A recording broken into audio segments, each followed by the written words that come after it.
Okay. Sorry, just give me one. Yep, we're recording. Awesome. Okay, so welcome everyone. A quick note that we are recording and that the recording will be published on our YouTube channel, History at Newcastle. I'd like to begin by acknowledging the traditional custodians of the land, wherever you may be located, and to pay my respects to elders past, present, and emerging, and in particular to the Gadigal and Bidjigal clans of the land on which I'm located today. Our speaker today, Edip Gölbaşı, received his PhD in history from Simon Fraser University in 2018. He is currently a research associate and lecturer in history at Leipzig University. His publications focus on various aspects of late Ottoman history, such as the state and Yazidi communities in the late Ottoman Empire, the nature and politics of Ottoman imperial rule, and intercommunal violence. He is currently developing a book manuscript on the anti-Armenian pogroms of 1895 to 97 in Ottoman Istanbul and Anatolia, drawing on the first comprehensive and in-depth investigation of the subject. His paper today stems from this work and is titled The Origins and Dynamics of Pogrom Violence Against Ottoman Armenians in the 1890s. Edip, over to you. Thank you for the introduction and for the invite and organization. So let me share my screen, a PowerPoint presentation.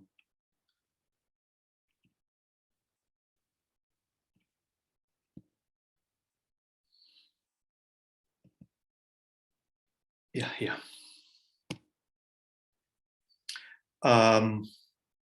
My presentation today is about the origins and dynamics of the major outbreaks of anti-Armenian violence that occurred in the Ottoman imperial capital, Istanbul, and in more than 35 towns across the empire's Anatolian provinces between September 1895 and March 1897. A series of events known as the Hamidian Massacres. So here from Istanbul all the way to the eastern borderland of the empire. Let me briefly describe the events. The first episodes during this period occurred in Istanbul in late 1895, following a violent clash between Ottoman security forces and a group of Armenian demonstrators brought together by a clandestine Armenian revolutionary organization, that is the Hınçaks. Many of the victims of this first episode, however, had nothing to do with the demonstrations. The attacks in Istanbul were soon followed by a larger outbreak in the port city of Trabzon on October 8. Here, Trabzon, on the shore of the Black Sea.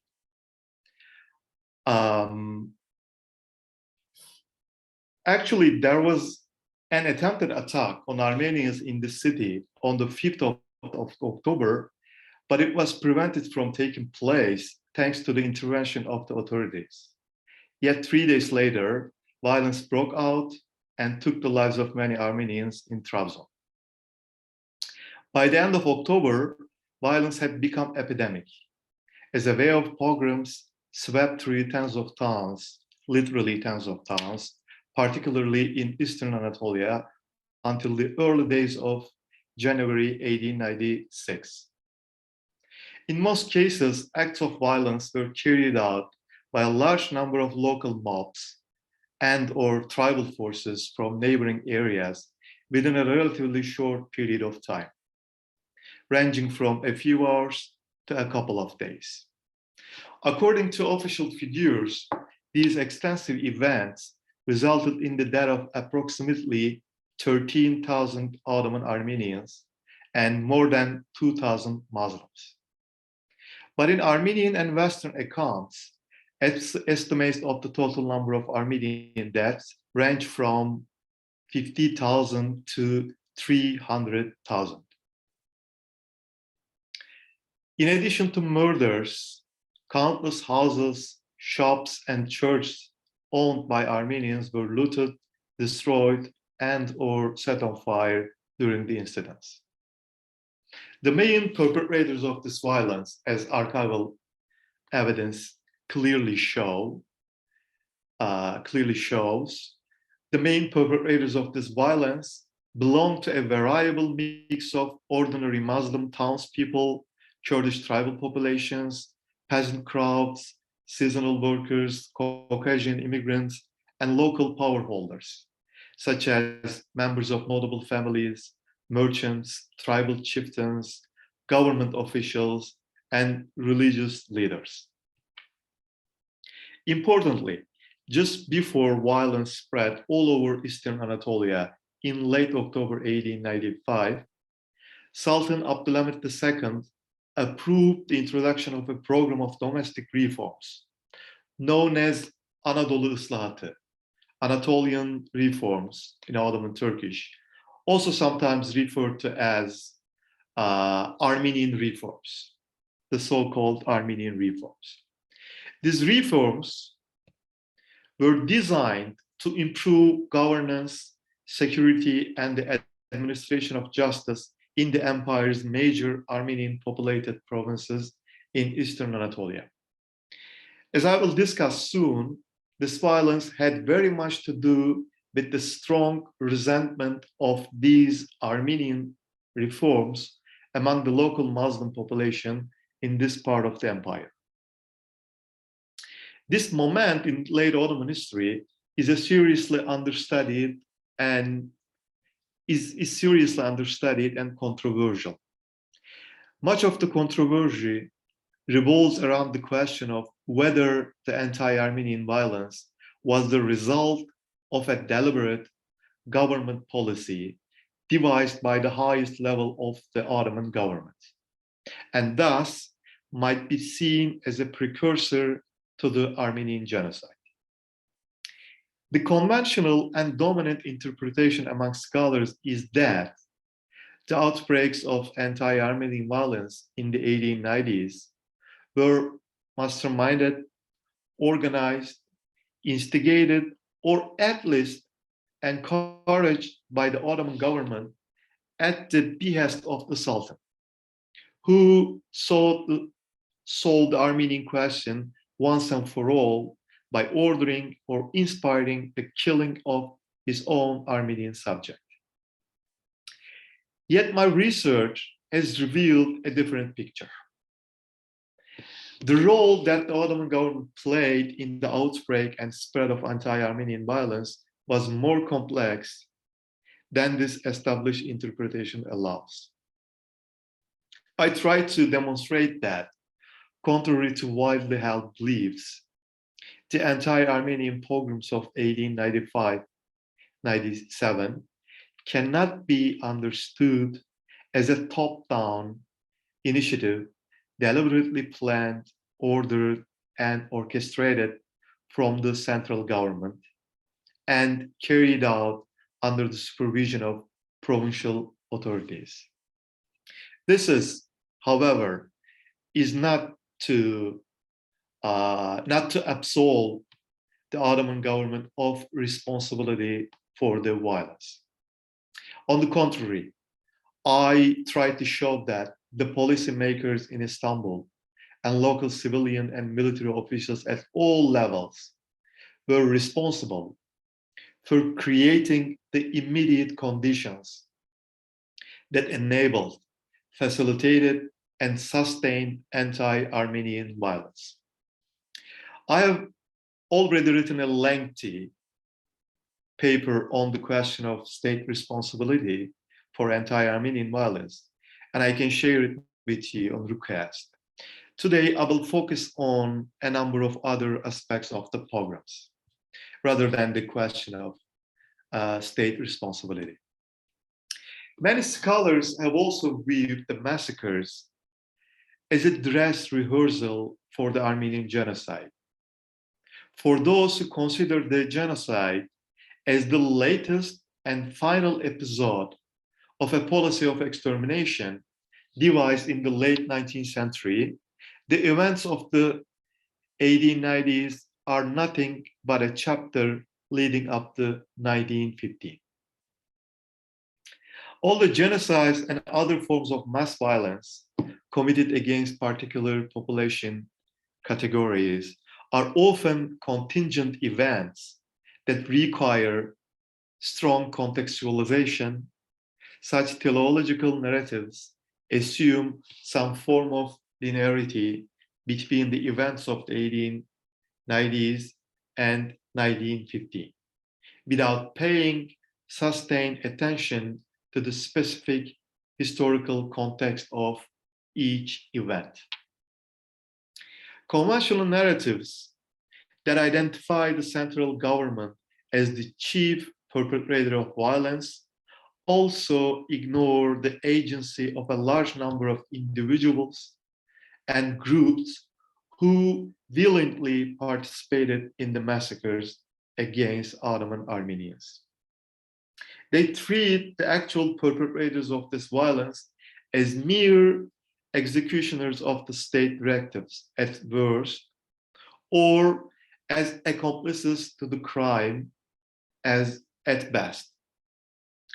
Scholars of mass violence, however, have recently become more attentive to the actions and motivations of individual perpetrators and perpetrators groups, whether in uniform or not, even in highly systematic genocide and state-led mass killings. So, without underestimating the major role of state actors in enabling the pogroms, my work underlines the popular and collective nature of anti-Armenian violence. The main participants of this violence were neither petty criminals nor killing squads mobilized by state agents. Rather, they were ordinary men, including shopkeepers, artisans, peasants, seasonal workers, Kurdish tribesmen, and Caucasian immigrants, informed by propaganda, rumors, and a turbulent political environment. By exploring their identity, perceptions, and motivations, I try to shift the lens from the state to local actors and uncover the agency of the instigators and actual perpetrators of this violence. So, what were the underlying causes of this violence? What motivated, preceded, and enabled it? And what did the perpetrators stand to gain, both in political and socioeconomic terms, from the mass killing of their Armenian neighbors? These are a number of key questions that still demand thorough investigation, and I will address some of them in this talk. In contextualizing these pogroms, I identified three key political factors that created a climate of violence in the empire's Armenian-populated provinces before the turn of the century.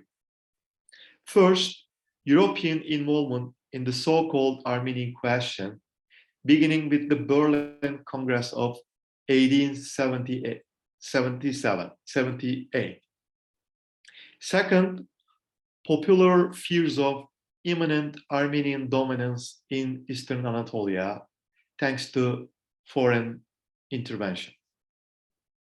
And third, the Ottoman government's domestic security policies that cast Ottoman Armenians as an existential threat to imperial unity.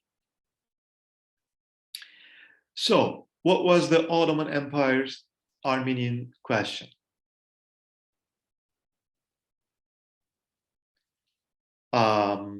On the eve of the anti-Armenian pogroms, the vast majority of the Ottoman Armenian population lived in the imperial capital Istanbul,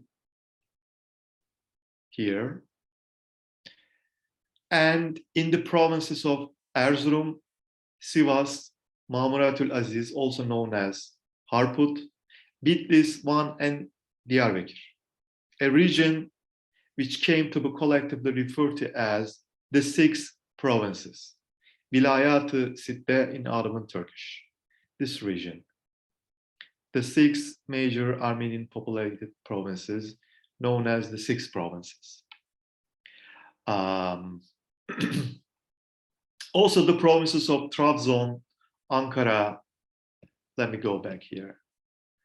Provinces Trabzon, Ankara, Konya, Adana, and Aleppo retained substantial Armenian populations until the First World War.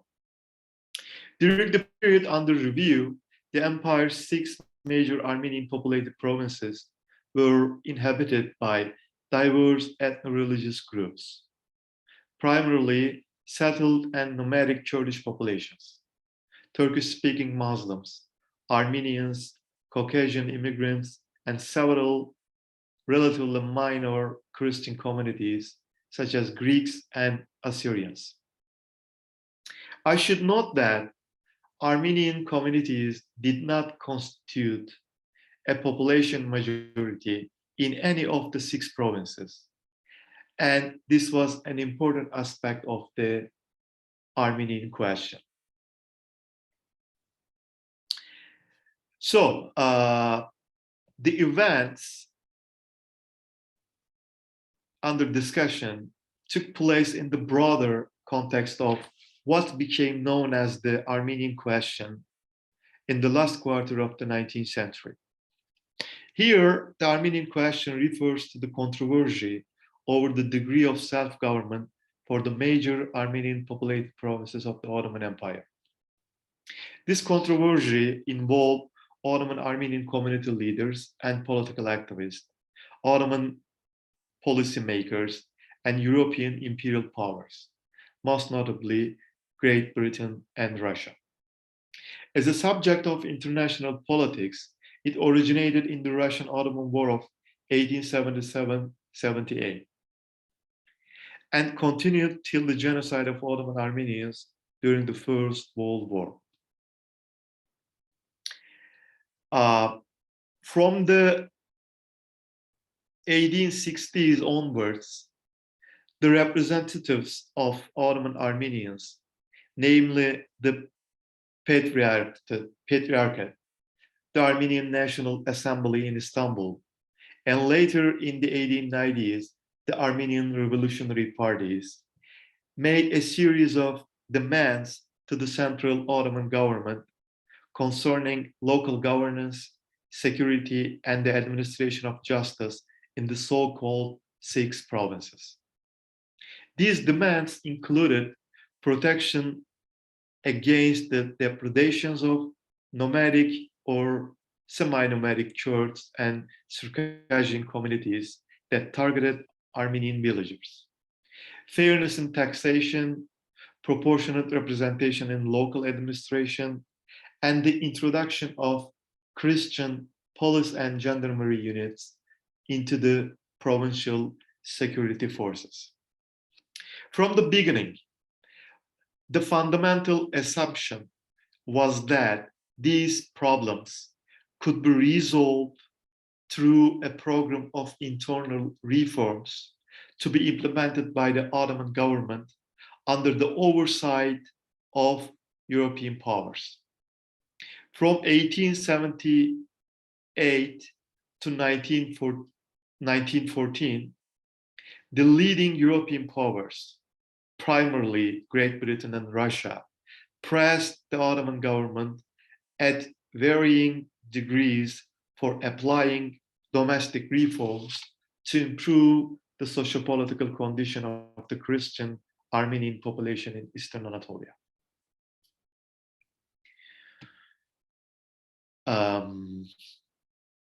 The Armenian question became a subject of international politics with the Congress of Berlin following the Russian-Ottoman War of 1877-78.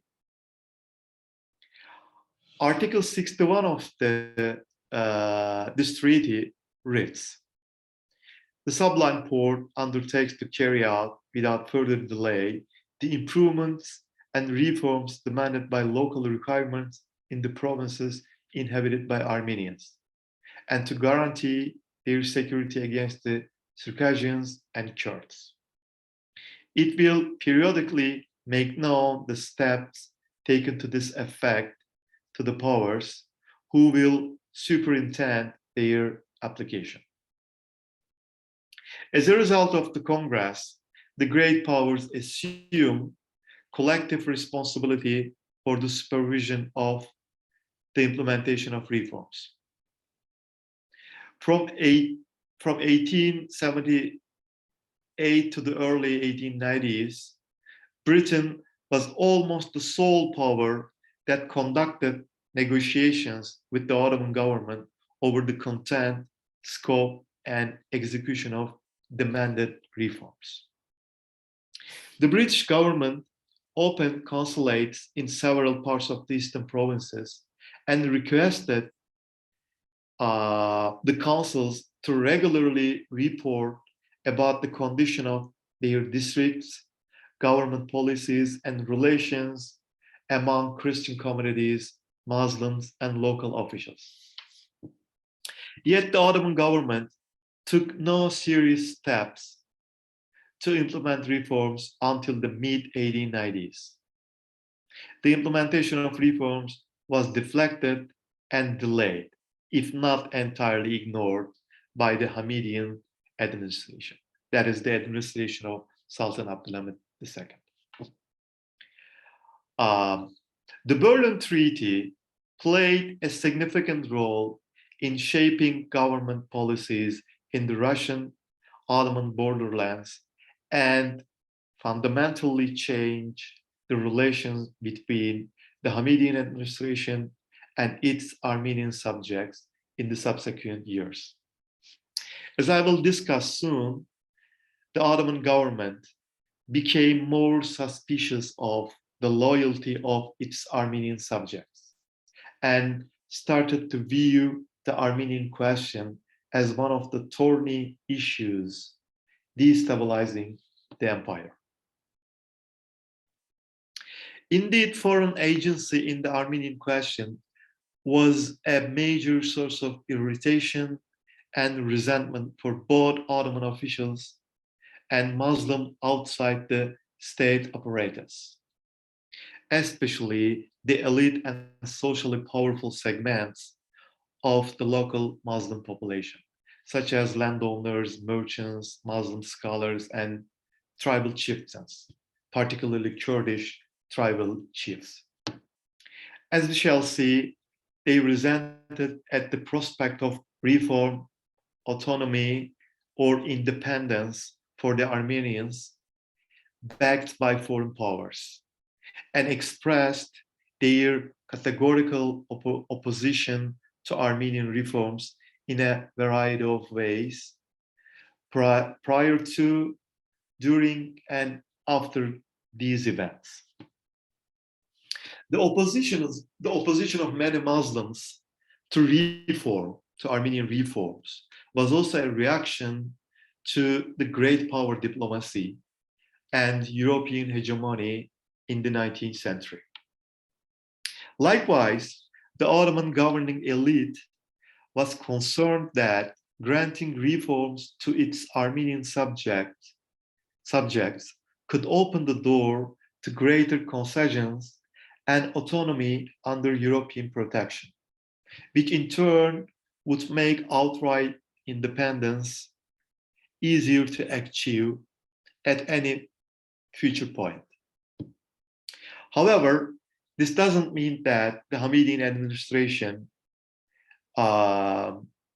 completely ignored Armenian demands, Armenian and foreign demands, and simply did nothing in the direction of implementing reforms. Under renewed diplomatic pressures, the government in Istanbul introduced a reform program in mid-October 1895, as I already mentioned. When the government began to implement part of the reform program as of late 1895, the Sultan, they really indeed started to implement, albeit slowly.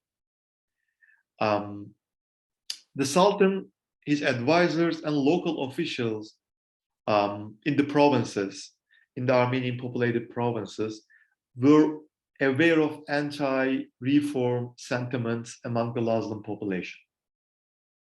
While implementing the reforms, they had strong reservations to taking radical steps in the face of Muslim discontent, as well as at the expense of Ottoman sovereignty.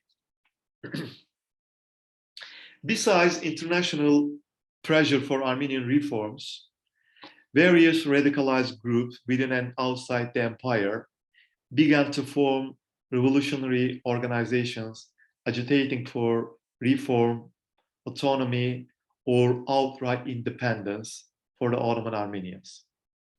Since the early 1870s, several clandestine Armenian groups had been formed in a few localities such as Erzurum and Van. However, most of these local groups tended to die out soon after they were uncovered by the Ottoman police. These groups had no clear ideological orientations, political programs, or elaborate action plans, nor did they to establish an independent Armenian state. From the mid-1880s to the early 1890s, various small Armenian groups within the empire and abroad began to formulate clearer, more mature, and more ambitious revolutionary ideas and political programs.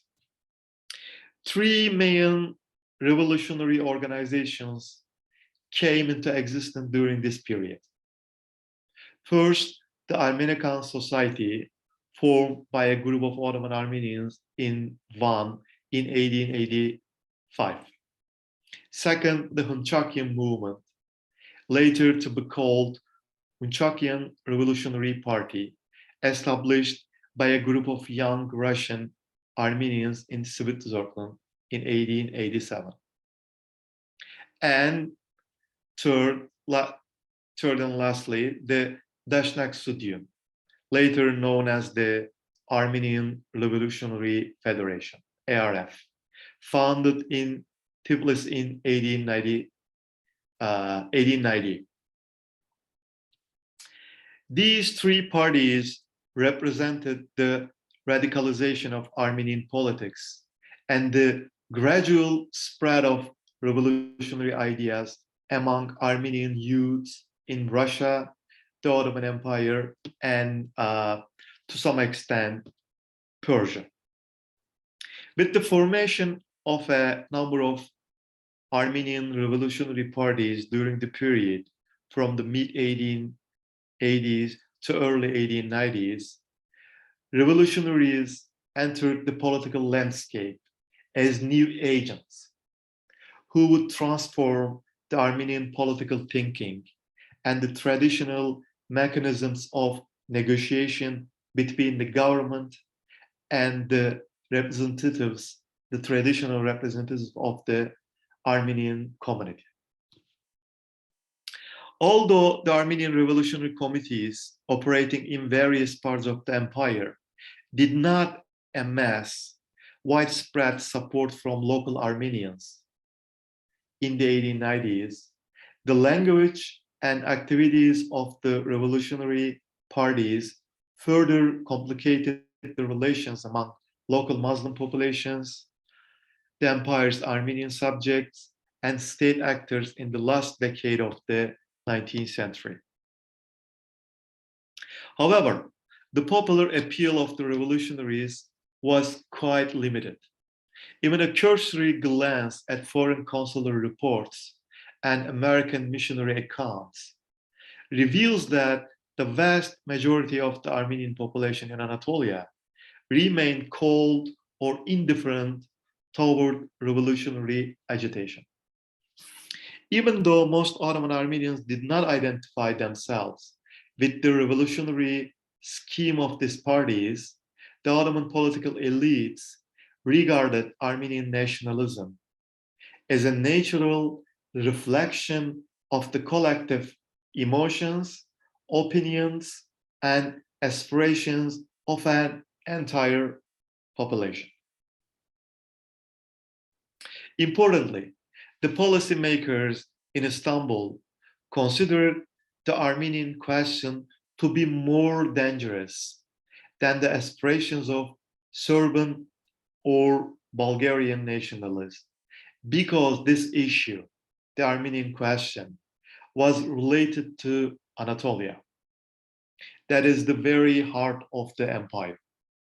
The uneven distribution of Armenian communities throughout the eastern provinces, eastern Anatolian provinces, made the government more anxious about Armenian demands.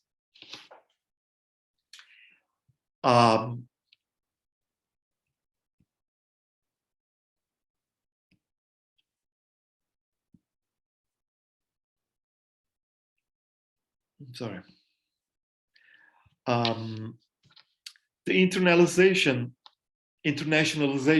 of the Armenian question at the Berlin Congress Berlin Congress, and the emergence of Armenian revolutionary parties in the 1880s went hand in hand with the categorization of Armenians by Ottoman policymakers as an existential threat to imperial unity and security.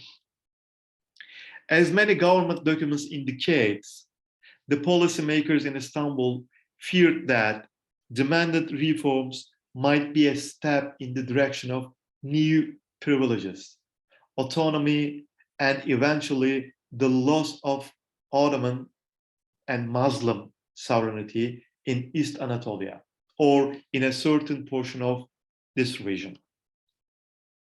Anxious not to suffer further territorial losses and concessions in Anatolia, the central government grew especially intolerant of Armenian national claims and political activism. Consequently, rising political concerns and fears surrounding the Armenian question led to what I call the securitization of the Armenian population. By the securitization of Armenians, I refer to the process by which almost the entire Armenian population was marked as a politically dangerous element and therefore became an object of the security concerns and practices of the Ottoman government. The Hamidian administration sought to contain Armenian descent with oppressive countermeasures. As a large number of police reports, court records, and other types of government documents indicates, the Ottoman government criminalized the possession or expression of traditional Armenian national symbols, songs, map, and literature in order to hinder the consolidation of Armenian national ideas and sentiments. Even Armenian history textbooks were regarded as harmful publications. Search of seditious documents and literature in Armenian houses, workplaces, and churches based on the slightest suspicion became a routine policing practice. Especially from the 1880s onward, numerous Ottoman Armenian subjects, including clergymen and merchants, were charged with possessions of seditious literature. Wholesale arrests were made. Also, the categories of loyalty and disloyalty, and such phrases as Armenian sedition and serving the purposes of Armenians dominated official discourse and writing. So this is the broader political context in which this violence occurred. But we should also address some more immediate developments that preceded the way of pogroms, as well as the dynamics of escalation of violence. The mid-1890s constitute a critical juncture in the history of the Armenian question for two reasons. First, this period witnessed a dramatic intensification of the debates and negotiations over the so-called Armenian reforms in Eastern Anatolia. In May 1895, that is by 5 months before the beginning of the way of pogroms, the British and Russian governments imposed a new scheme of internal reforms on the Ottoman government. Armenian reform debates were accompanied by rumors of impending foreign intervention by the great powers on behalf of Armenians. And second, Armenian revolutionary activities and initiatives became increasingly visible during this period. In response to increased Armenian political activism, the central government sent numerous orders to the Armenian-populated provinces, warning the civilian and military authorities to be on high alert against a major Armenian insurrection in the 6 provinces during the spring and summer of 1895. These circular orders demanded that the authorities keep an eye on revolutionary activities and suppress any seditious attempts with every possible method. I believe these official orders and rumors amplified tensions between Muslim and Armenian communities and reinforced hostile perceptions. Perhaps such official warnings prompted certain segments of the local population, the local Muslim population, to take action when they felt the Armenians deserved punishment. It's likely that many influential Muslims in urban centers and tribal chiefs drew specific conclusions from these orders. Indeed, since the pogrom in Istanbul, it became a clearly recognizable pattern that whenever Armenians took the streets, even for peaceful protest, Muslim populations intervened in the events very violently, and mostly without encountering any effective countermeasures from Ottoman officials. The incidents in Istanbul and Trabzon, and in Istanbul, Trabzon, and in some parts of Erzurum province, were precipitated by events closely associated with Armenian revolutionary actions.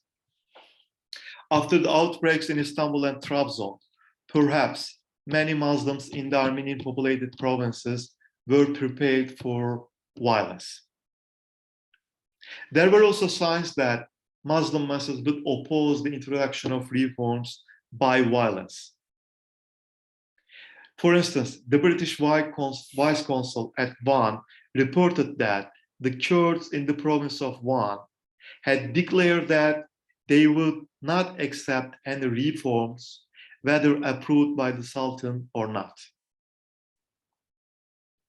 As I noted before, Sultan Abdülhamid II finally approved the reform program in mid-October 1895. It's not a coincidence that the way of pogroms commenced a few days after the introduction of reforms. Before and during the events, rumors circulated among the local populations that Armenians were or would be granted a principality or privileges under the name of reform.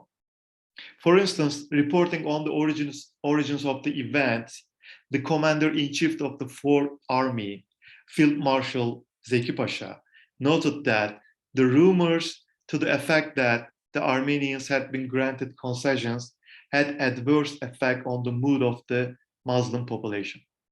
To give another example, in a lengthy telegram reportedly sent by a large number of signatories from Diyarbakir to Istanbul, 3 days before the violence broke out in this town, the petitioners defiantly stated that there was no reason or necessity for reforms for Armenians. The Sultan and his advisors were well aware that the declaration of reforms would upset Muslims in Eastern Anatolia. The decree that declared the introduction of reforms to be implemented in Anatolian provinces made no mention of Armenians or any other group, obviously because they anticipated Muslims' possible reactions to the introduced reforms. As a result, the anti-reform sentiment and a sense of loss of domination among the local Muslim populations were underlying motivations for collective violence directed against Armenians in the 1890s. Especially local Muslim notables and Kurdish tribal chieftains regarded reform as threatening their sociopolitical and economic interests, as well as their traditional power in the region. The reform was also perceived as a significant alteration in the status of Christian Armenians, who were conceived as a subordinate group living among a Muslim majority. The anti-Armenian violence took place in a dynamic social environment in which a wide array of forces and actors were in play. Certain developments and events precipitated it. As I mentioned before, the outbreak of violence in Istanbul was preceded by a demonstration organized by an Armenian political party. Rumors, fictitious tales, and false reports widely circulated prior to the events. In Aintab, for instance, it was rumored that Armenians had poisoned the city's water supply. The violence in the town of Gümüşhane in Trabzon province, seems to have been precipitated by a rumor that a gendarme had died of a drug he had purchased from an Armenian chemist. Also, large crowds participated in this violence. Armenians were not killed by firing squads or by chemical weapons. In many cases, violence broke out in the marketplace of a particular town and rapidly escalated to massive scales. However, in several towns, such as Harput and Gürün, killing and looting were committed exclusively by outside attackers, mostly Kurdish tribal groups from the neighboring areas. In some important locations, initial fighting or attempted attacks were promptly suppressed by the local authorities. In contrast, in many others, ineffective and tolerant civilian and military authorities played a significant role in the escalation of violence in many others. Overall, each episode had its own timing and pace.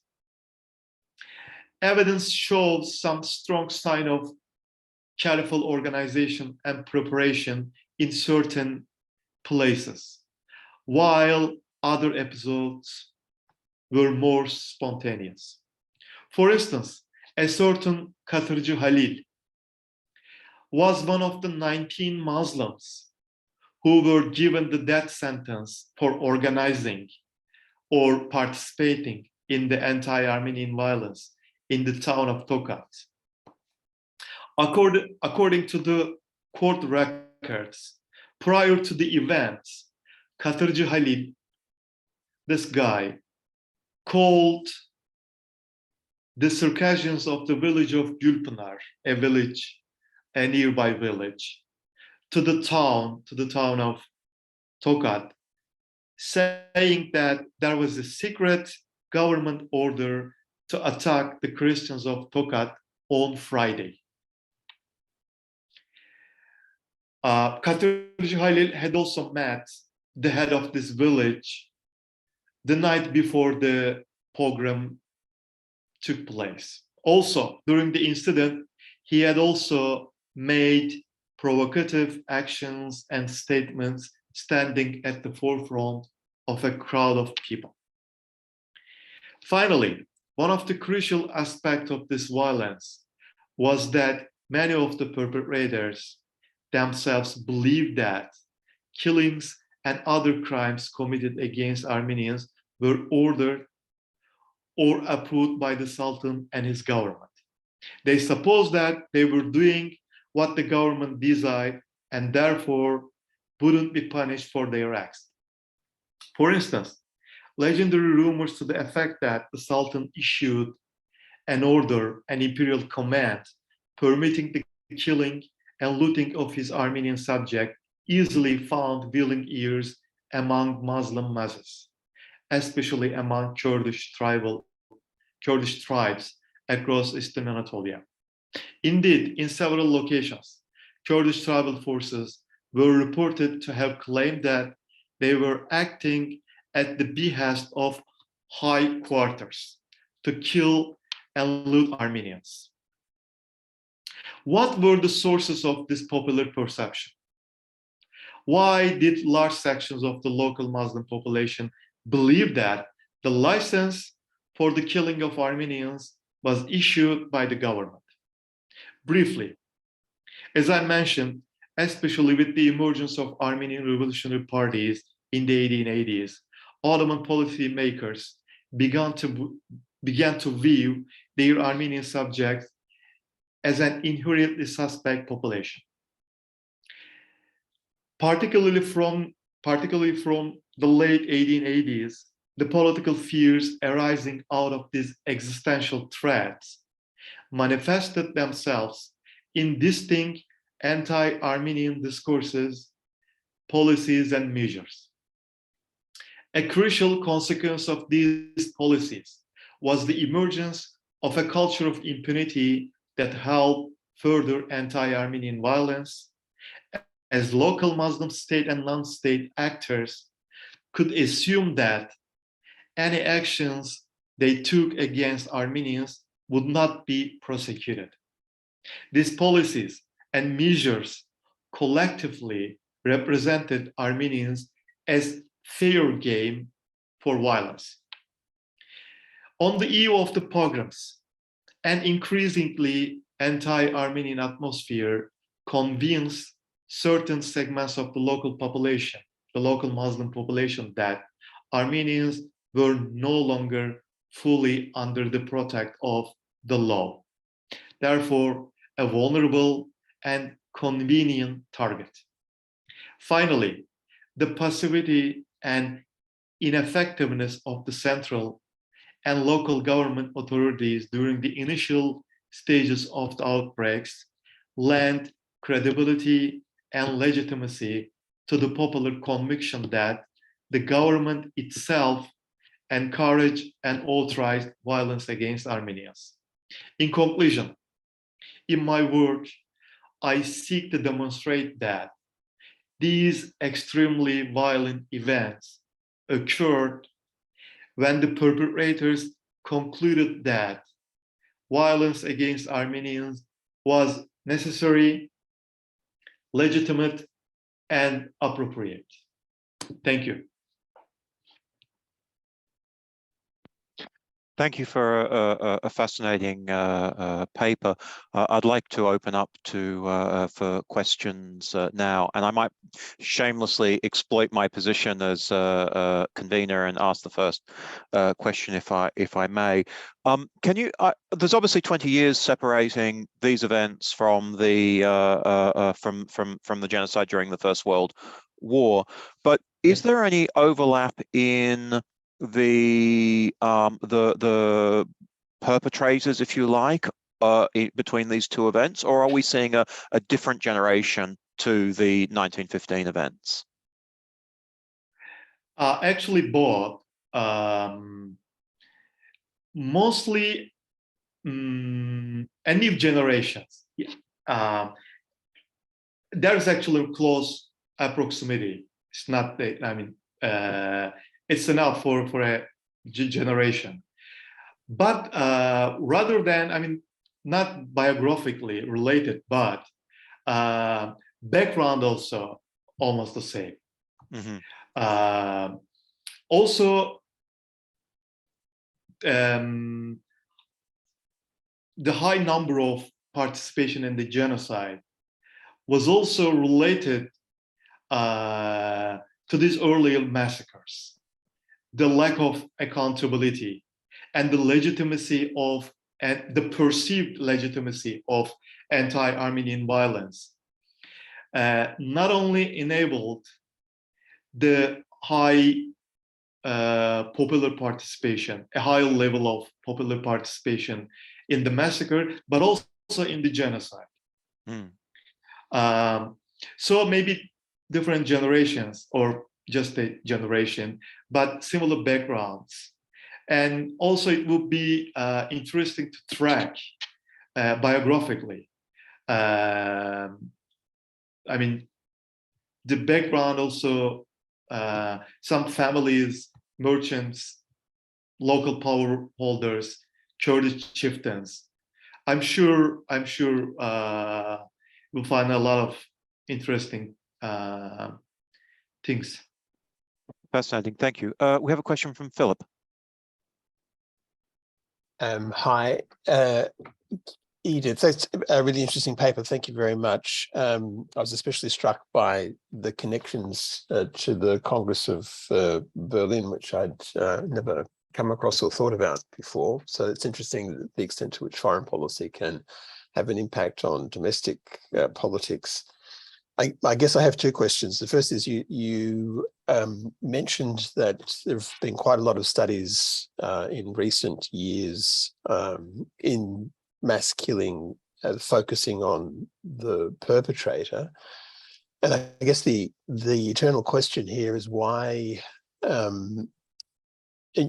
is it possible for these ordinary people to commit the violent acts that they committed without there being anything in their past that would lead them to appear to be violent perpetrators, if I can put it that way.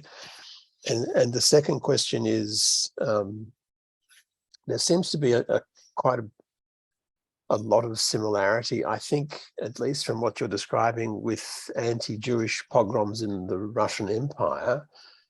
And I'm wondering whether you think that, and whether you've seen other parallels to that extent, and what that might tell us about the pogrom in general. Yeah, thank you. Let me start with the first question. What encouraged the perpetrators to take these actions was actually the perceived legitimacy of anti-Armenian violence and the ineffectiveness and tolerance of government officials. The Ottoman government, when the first, the way of anti-Armenian pogroms started in the autumn of 1895, the government tolerated violence and didn't take any serious actions to suppress. So it further encouraged the perpetrators to incite and participate in anti-Armenian violence. I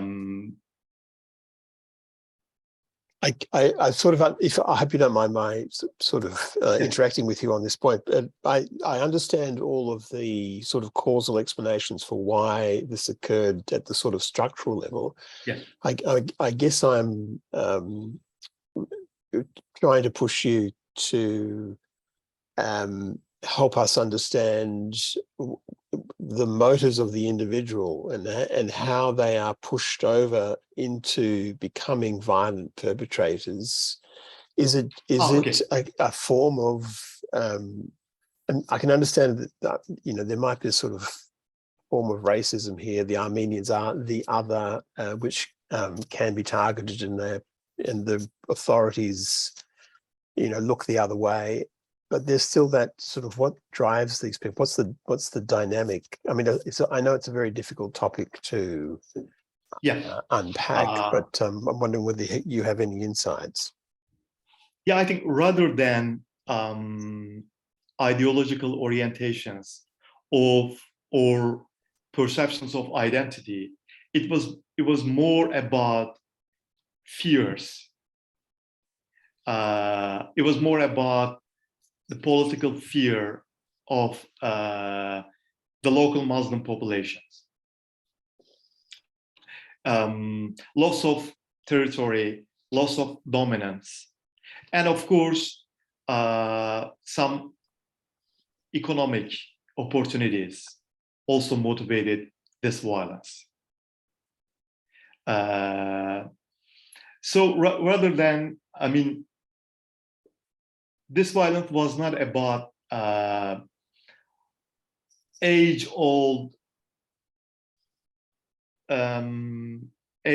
hatred or animosities between Muslim and Armenian communities.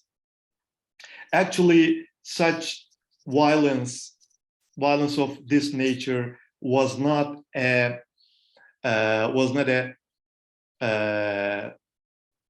usual, normal part of this history.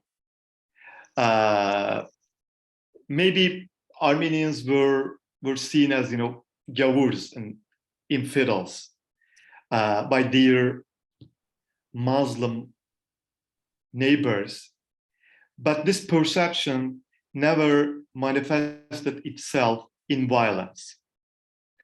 For violence of this nature to take place, the perpetrators, intercommunal relations or intercommunal violence or conflict does not transform into violence immediately. It requires time, a suitable environment, and it's also about passions. So far I have rationalized this violence. So I try to understand in rational terms. But there is always in violence of this nature, there is always something that we cannot understand in rational terms, such as passion. Some just went with the wind. Some, business competitions. Some, personal competitions or envy.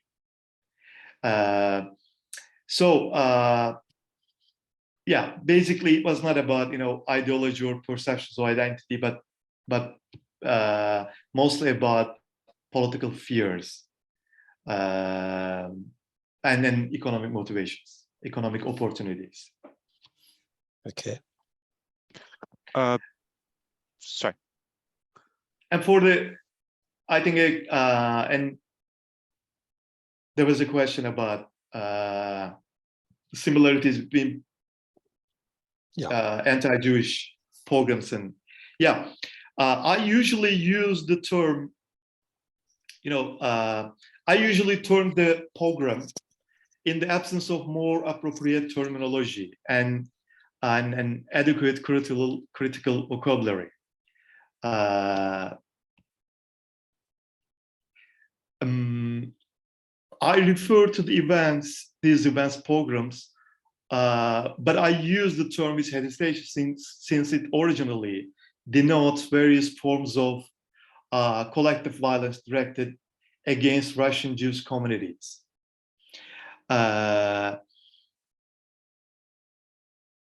I especially use this term to underline this dynamic social environment,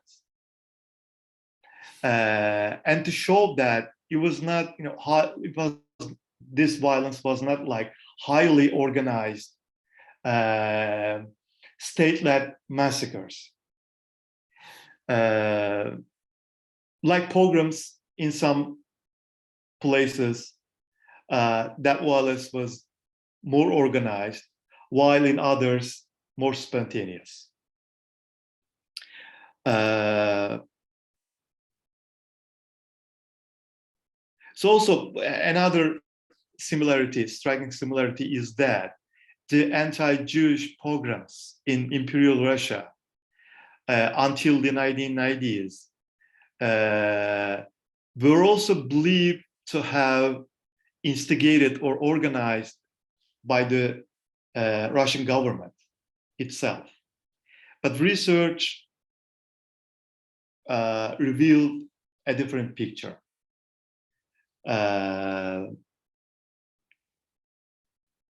So, yeah. Okay, we have a question from Tim. I had a couple of questions. Some of them are methodological, I guess. We have a massacre map here in Australia that looks at similar sort of chaotic interactions between settler colonial peoples and indigenous peoples. Last year, I think it was, there was a kind of politically motivated news group that questioned some aspect of the citations for these massacres. And Lyndall Ryan, who's given a paper here, there's been a few papers on this, talks about how there's like triple attestation and they're always very careful in how they go about this because the stakes are so high. But our map had to be pulled down, I think, for 3 or 4 months. And the idea was if you can sort of pick at any fact, it undermines the credibility of the whole thing. And so I just wondered about, in your research, I mean, is there a similar tension given that these issues are very live today in Turkey? And that, you know, it's a highly politicized history, as it were. And so is it a similar sort of extra set of standards you have to put on every point at which you say a massacre occurred here? Yes, of course. It's a very controversial topic. And you basically risk your career, actually, in Turkey, doing research and writing about these events. And the current political climate in Turkey is making it increasingly harder for researchers to involve in such research activities. Yeah, although it transpired like more than a century ago, but still alive. Still alive, and political camps, not only in, I mean, polarization is particularly dangerous in Turkey, but also in political camps, different political positions, not only in Turkey, but also in the United States, in Europe, all over the world, also make it really hard to speak about these events.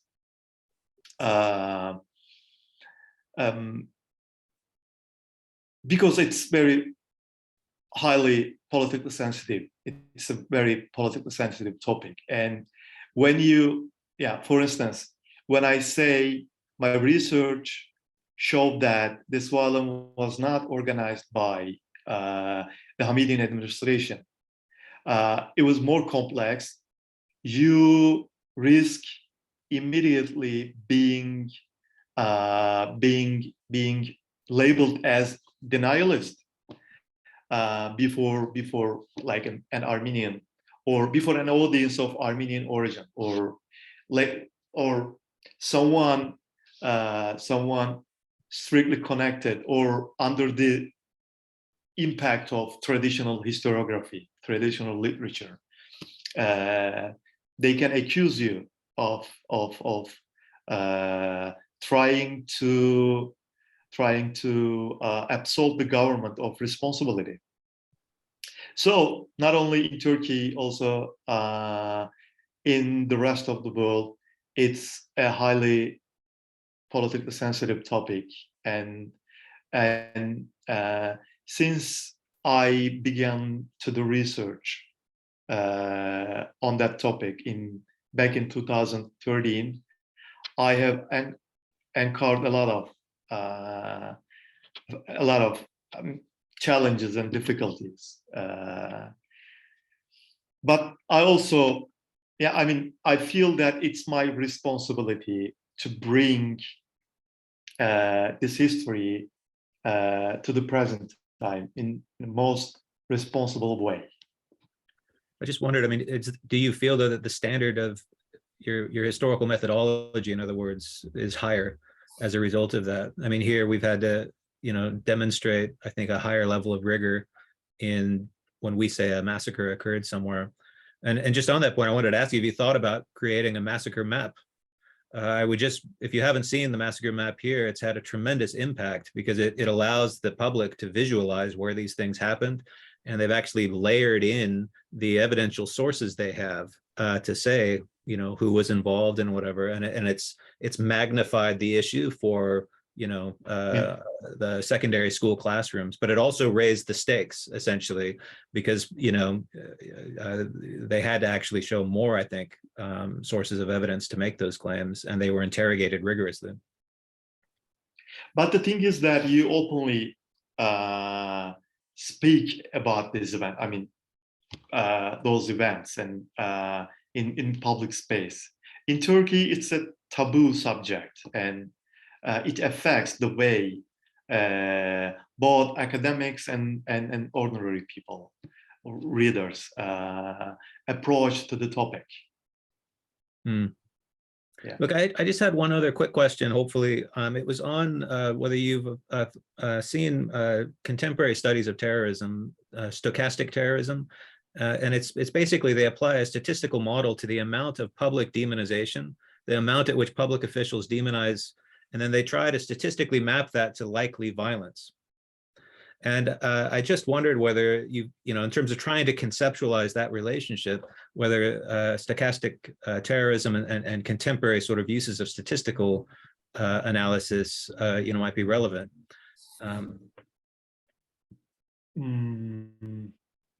Yeah, it's all about dehumanization. As I said, for the perpetrators, Armenians were not fully. They thought they were outlawed, almost outlawed, not under the protection of the law and the authorities. I mean, to make this, I mean, to take such acts of violence, you need to dehumanize. But the thing is that here, one factor that contributed or that encouraged the perpetrators was that there was a group of Armenians, Armenian revolutionary groups, that were ready to use violence in order to attain political ends. So they feel that they see, I mean, thinking that they see the use of violence as a legitimate method to attain political ends. So we should take the action. Maybe took the action first and respond to Armenian revolutionaries. But also, it's hard to say that all the events everywhere was precipitated by open Armenian revolutionary actions. Yeah, it just strikes me as the complexity, and we deal with this complexity today, where you've got a government official who sort of spouts off a bunch of, years of hatred, and then all of a sudden you end up with a revolution in the capital of the United States or something. It's a similar whole scenario. You have people from all walks of life all of a sudden show up, but you can't prove it, or they're currently trying to, discuss what is the actual relationship between the public official who calls for, however indirectly, certain kinds of actions, and then the people that actually do it. But anyway, statistical analysis has been applied to these examples to try and demonstrate at least likelihoods to warn contemporary public officials. If you say these things, it increases the chance of violence, say by X amount of percent.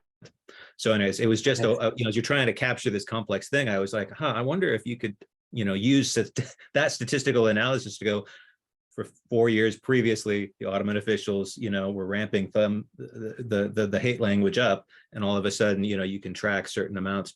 It may not be relevant, but it just strikes me as, gosh, we still deal with some of these problems in terms of this sort of stochastic relationship between the violent actors and the public officials.